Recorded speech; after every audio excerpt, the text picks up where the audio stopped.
I've got some questions. Let me jump to my questions. So, Michael, and I do apologise. I have apologised to Michael. He did send me a message a few weeks ago about this particular question, but I forgot to respond.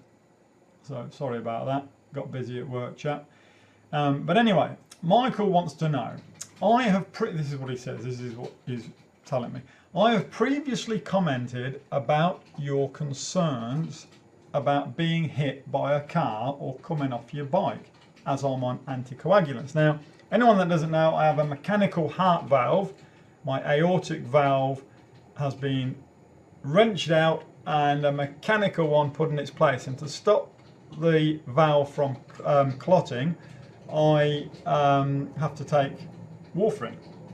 So it says, as a nurse with 40 years experience, we are taught to educate patients on warfarin to avoid dangerous activities as it could increase the risk of severe hemorrhage.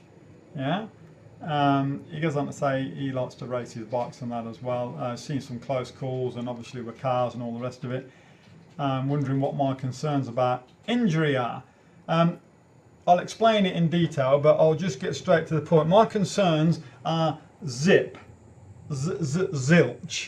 I tend not to be too concerned about things I can do nothing about. If, let's just say I do get knocked off my bike, hopefully it wouldn't be too painful and I'd bounce a little bit. But if I was to do serious damage and I survived it, I would just get on and continue on and adapt my life around that new scenario. That's all you can do. What else can I do? I'm not going to not ride my bike because of the risk, the possible risk of being hit by someone in a car. Okay, that doesn't come into my computing at all. Okay, I'm not just going to sit in my house and do nothing. It's the same as, you know, I could go to sleep tonight and not wake up in the morning. But does that mean I'm not going to go to sleep tonight because I'm scared I'm not going to wake up in the morning? No. If I don't wake up in the morning, hey, that's just how it is. You know, for me, we're not here long enough on this planet for us to worry about tiny little things. Don't sweat the small stuff. Worry about it when and if it happens and deal with it then. That's my attitude. So hopefully that is clear enough and it's answered your question. Now, just quickly, worrying about cuts and things. Look, I've had plenty of cuts. Like, I like to make stuff and do things and I'll build things and I get stuck into stuff, yeah? And I've cut myself plenty of times. Have I bled to death? No. Has it stopped bleeding? Yep. Has there been any concerns? Infection? No. I'm perfectly fine. If I cut myself, so I get a nice gash there on my arm and you did the same, you're not on warfarin, it may just take me 3 or 4 minutes longer to stop the bleeding. That's pretty much all it is. I think it's over emphasised for people that are on anticoagulants and things that they're going to bleed to death if they get a cut. That's not the case. I was surfing a few years ago, and you know the big fins, they're like this big on the back of a surfboard, and my surfboard had 3, 2 on the outer and 1 big sucker right in the middle.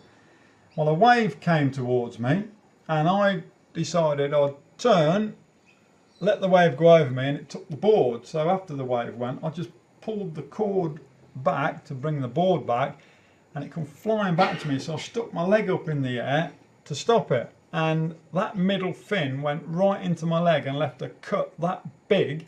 There was blood gushing out everywhere and it went that deep it chipped the bone. Yeah. Now I walked out of the surf, I put my hand down my leg to see what damage, because I knew I'd done something, I just wasn't quite aware of the severity of it, and then I saw all this blood floating around and my finger slipped into the cut. So it was deep. I think I had something like 20 internal stitches and 25 30 external stitches. So it was big. Did I bleed to death? No. I tourniqueted it, I hobbled back up to my campsite, and an ambulance came. They took me to hospital, stitched it all up, and then they sent me back. And I spent the next 2 days of my camping holiday with my two mates, my camping holiday, sat in a deck chair with my leg in the air. But at least I was away camping. They did say to me, come on, let's just go home. And I goes, no, we're here camping, we'll just enjoy it. And that's what we did. My leg was absolutely aching, I'll be absolutely honest with you. It was aching, pain beyond belief, but I had to make the best of a bad situation, didn't I? And that's what I did. So I don't worry too much about it. Lots of people tell you that you're going to have major problems with bleeding and warfarin and does this. I've had absolutely no issues whatsoever since I've been on warfarin that I know of. Ons, my wife, is sat next to me. Have I ever had any issues since I've been on warfarin? No, none whatsoever. Not a dicky bird. Don't even know. In fact, I've even forgotten to take it sometimes. Don't do this, but I have forgotten. I've taken it the next day. But I have my own monitoring system. So I've got an INR machine, an Agu check it's called, and I self-monitor my INR. So your INRs, as you'll know, Michael, are the international normalised ratio, the speed in which your blood clots. As long as you keep it in that range, you're all right. So I have no concerns. I do not put any emphasis on what could happen. I think positively, move forward. That's my way of looking at it, and just make do with what you've been dealt. And they're the cards I've been dealt, and I'm just going to carry on.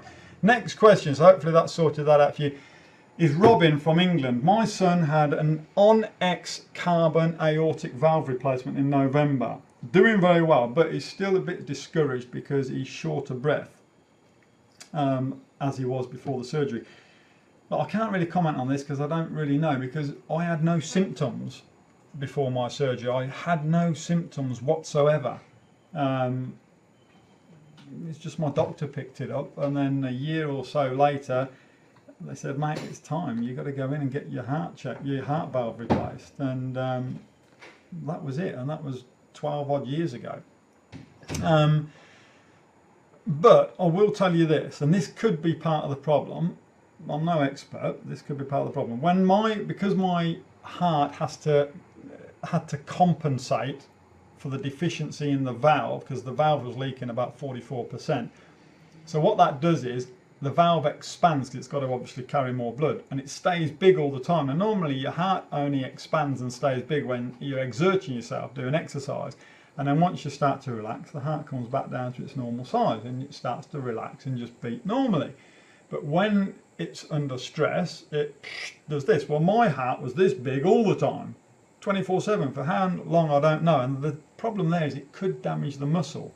Now, after surgery, it took some months, quite a few months, for my heart to come back down to its full size before the doctors, my cardiologist, could say, look, it's all good, there's no scarring on the muscle, and you're all fine. So that was quite a while, I must admit. It was, I think, before I knew completely, I think it was about 12 months. So you might just be in that phase, but if you've got any concerns, I would, you know, you want to know a bit more, go and see your cardiologist or your doctor. That is the best advice I can give you. But be positive, you know, he'll be fine. He's, what is he, 22? He'll be spot on. He will recover, and I reckon within a few months, he'll just give him another year and he'll be flying along. Won't even know.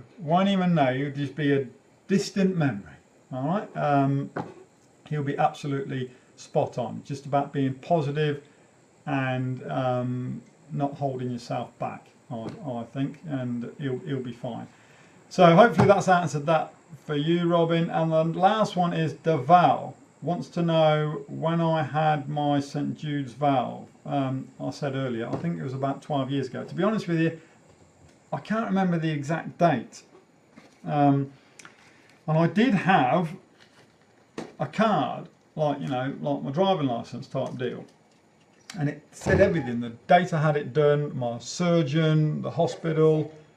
What was it? 2007. There you go. 2007. You see, that's why you have a wife.